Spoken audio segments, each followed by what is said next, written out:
Half hearted love. Hello दोस्तों, half hearted love channel में आपका स्वागत है। ये कहानी शुरू होने से पहले जल्दी से हमारे चैनल को सब्सक्राइब करके बेल आइकन दबा दीजिए, क्योंकि हम आएंगे हर बार एक नई लव स्टोरी के साथ। मैडम, ये साहब जी का हॉस्पिटल से कोई रिपोर्ट आया है। वो तो कंपनी निकल चुके हैं। आप उन्हें शाम को दे देना प्लीज। हाँ ठीक है, लाओ। ये कौन सी रिपोर्ट है? उनका रूटीन चेकअप का रिपोर्ट आया है। यश का रिपोर्ट सयानी टेबल पे रखनी ही जा रही थी कि तभी उसकी नजर एक ऐसी चीज पे पड़ी जिसे देख के उसके होश उड़ गए, क्योंकि उस रिपोर्ट में यश का ब्लड ग्रुप ओ पॉजिटिव लिखा था। ओ पॉजिटिव, ये कैसे पॉसिबल हो सकता है? मेरा ब्लड ग्रुप तो ए पॉजिटिव है, फिर मेरे बच्चे का ए पॉजिटिव कैसे हुआ? क्या ये बच्चा यश का नहीं है? देख सयानी, जो होना था वो तो हो चुका है। यश ने तुझे एक नई लाइफ दिया। तू ये भी बोल रही है कि वो तुझसे और तेरी बच्ची से बहुत प्यार करता है, तो फिर तुझे और क्या चाहिए? पर माँ, मैं ये कैसे भूल जाऊं कि ये बच्चा यश का नहीं है, किसी और का है। अब तक मुझे लगता था कि यश ने ही मुझे बेहोश करके मेरा फायदा उठाए, पर वो तो एक देवता है। मैं उनके ऊपर बार बार इल्जाम लगाती रही, पर वो है कि एक शब्द भी अपने मुंह से पलट के नहीं बोले मुझे। मैं तो यही कहूंगी कि तुम भी अब यश से माफी मांग के आपस में गलत फहमियां दूर कर दो। देखना, उसके बाद सब ठीक हो जाएगा। सयानी पूरा दिन रोती रही, क्योंकि वो अब एक बच्ची की माँ बन चुकी थी, पर असल में उसे ये अभी तक नहीं पता था कि उसके बच्चे का बाप कौन है।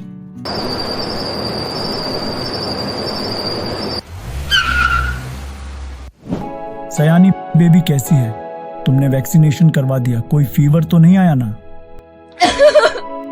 यश, आई एम सॉरी। क्या बात है सयानी, तुम रो क्यों रही हो? क्या हो गया तुम्हें अचानक से? हॉस्पिटल से आपका रूटीन चेकअप का रिपोर्ट मिला मुझे। अच्छा, तो इसमें रोने वाली क्या बात है? आपका ब्लड ग्रुप तो ओ पॉजिटिव है और मेरा ब्लड ग्रुप ए पॉजिटिव, फिर मेरी बच्ची का ब्लड ग्रुप ए पॉजिटिव कैसे? यश, आई एम सॉरी। मुझे नहीं पता था कि मैं आपके ऊपर सारा इल्जाम डाल के कितनी बड़ी गलती कर रही थी। सयानी, मैंने तुम्हें बहुत बार बोला है कि पुरानी बातें भुला दो। तुम क्यों उस बात को पकड़ के बैठ जाती हो? और वैसे भी तुम्हें जिस जगह पर होश आया, तुम क्या तुम्हारी जगह और कोई भी लड़की होती तो सबसे पहले मुझे ही कसूरवार ठहराती। इसमें तुम्हारा कोई दोष नहीं है। जो होना था वो हो चुका है, अब भूल जाओ वो। नहीं यश, मैं ऐसे घुट घुट के नहीं जी सकती। उस रात क्या हुआ था? आप मुझे कहाँ से उठाकर अपने गेस्ट हाउस में ले गए थे? मुझे सब कुछ सुनना है, प्लीज बताइए मुझे।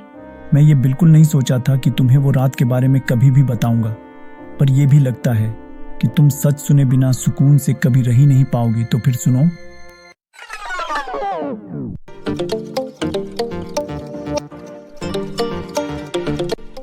उस रात यशवर्धन ठाकुर भी उसी क्लब में गए थे जहां पर सयानी पहले से 3 अनजान लड़कों के साथ डांस कर रही थी। यशवर्धन का किसी क्लाइंट के साथ पार्टी था, तो वो पार्टी में बिजी हो गए थे, पर फिर भी बार बार उनकी नजर सयानी के ऊपर जाकर टिकी हुई थी, जो एकदम बिंदास परवाह होकर काफी देर से बस म्यूजिक के साथ झूम रही थी। सर, आप थोड़ा हमारे पार्टी पर भी ध्यान दीजिए। उस लड़की की तरफ देखना बंद कर दीजिए। अब लगता है बहुत नशे में है वो। आपको ऐसे घूरते हुए देख ली तो पता नहीं हंगामा खड़ा कर देगी। और आपको उसका कॉन्टैक्ट डिटेल्स चाहिए तो I can arrange for you. अरे नहीं सैंड्रा, मैं तो बस ये देख रहा था कि ये लड़की कितना अच्छा डांस कर लेती है। मैंने आपको आज तक किसी भी लड़की को ऐसे प्यार भरे नजरों से देखते हुए नहीं देखा है सर। छोड़ो, जाने दो। उसके बाद यश अपने पार्टी में बिजी हो गए और पता नहीं जब थोड़ी देर बाद उनकी नजर सयानी को ढूंढी तो वो वहाँ से गायब हो गई थी। फिर उन्हें लगा कि रात बहुत हो गई है और लड़की घर चली गई होगी। सर, क्या हम चले? क्लाइंट्स तो निकल चुके हैं। हाँ चलो प्लीज, मैं तो बोर हो गया हूँ। अच्छा, जब तक वो लड़की सामने थी तब तक आप बोर नहीं हुए और उसके जाते ही आपको बोरियत होने लगी। सेंड्रा, तुम भी ना।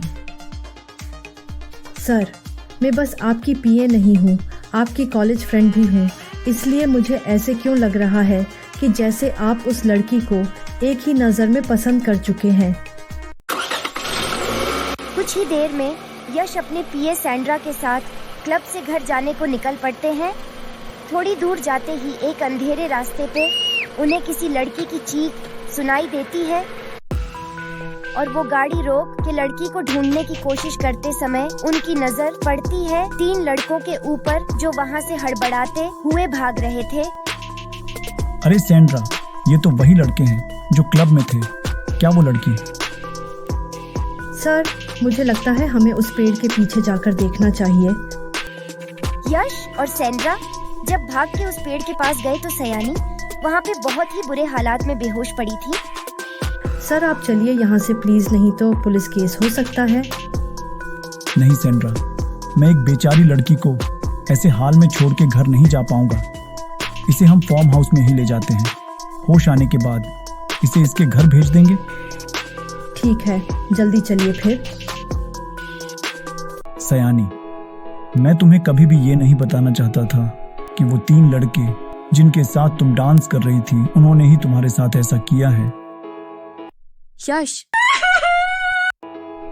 मुझे क्यों कुछ याद नहीं आ रहा। मैं किसके साथ डांस कर रही थी? कौन थे वो लड़के? मैं तो अपनी सहेली पारुल के साथ डिस्को जाने वाली थी, पर वो उस दिन किसी वजह से नहीं आ पाई। फिर मैं किसके साथ पूरे टाइम थी? ओह गॉड। सयानी, संभालो खुद को। मैं तुम्हें पहली नजर में ही पसंद करने लगा था और आज भी बहुत प्यार करता हूँ। क्या तुम मेरे खातिर वो पुरानी बातों को भुला नहीं सकती? यश, मुझे माफ कर दीजिए। I am so sorry. सयानी यश से सच सुनने के बाद और भी ज्यादा दुखी हो गई थी। ऐसे ही कुछ दिन बीत गए। फिर एक दिन सयानी अपनी बच्ची को लेकर एक गार्डन में घूमने गई थी। मेरी प्यारी सी बच्ची, तुम अपने माँ का कहा हमेशा मानना। देर रात को बाहर अकेले जाकर पार्टी कभी मत करना। मैं अपनी माँ का कहा सुनी नहीं, इसीलिए मेरे साथ ऐसा हो गया। तुम अपना ध्यान रखना, मस्ती करने के चक्कर में कभी भी लापरवाह मत हो जाना, ओके?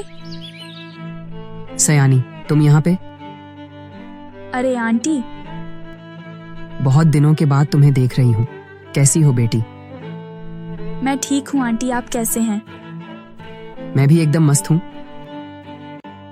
और पारुल, वो कैसी है? अब क्या पढ़ाई कर रही है वो? पता नहीं, आजकल किसी से ज्यादा बात ही नहीं कर रही। जब देखो अपने कमरे के अंदर ही रहती है।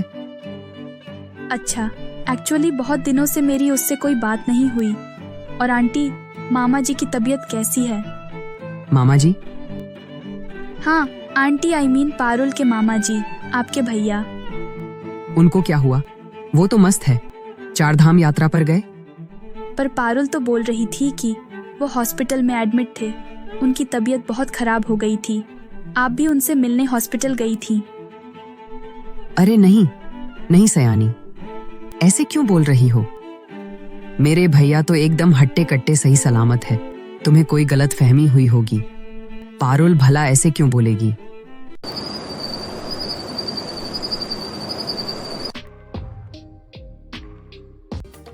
ये पारुल भी ना, वो मुझे यहाँ पे बुला के खुद कहीं गायब है। उफ। हेलो सयानी, सॉरी यार, मैं नहीं आ सकती आज। क्या मतलब कि नहीं आ सकती तू? तूने ही तो मुझे यहाँ पे बुलाया था, अब मना क्यों कर रही है? मेरे मामा जी की अचानक से तबीयत खराब हो गई है। वो हॉस्पिटल में एडमिट है। मम्मी बहुत रो रही हैं यार, इसीलिए मम्मी को लेकर मामा जी से मिलने जाना होगा। प्लीज़ गुस्सा मत करना, मैं नहीं आ सकूंगी। इसके आगे क्या होने वाला है, ये जानने के लिए हमारा अगला एपिसोड देखना ना भूलें। और अभी तक आपने हमारे चैनल को सब्सक्राइब नहीं किया है तो जल्दी से सब्सक्राइब करके बेल आइकॉन दबा दीजिए। अरे रे, इस वीडियो को लाइक, शेयर, कमेंट करना ना भूलें। जल्द ही मिलेंगे अगले एपिसोड के साथ। नमस्ते।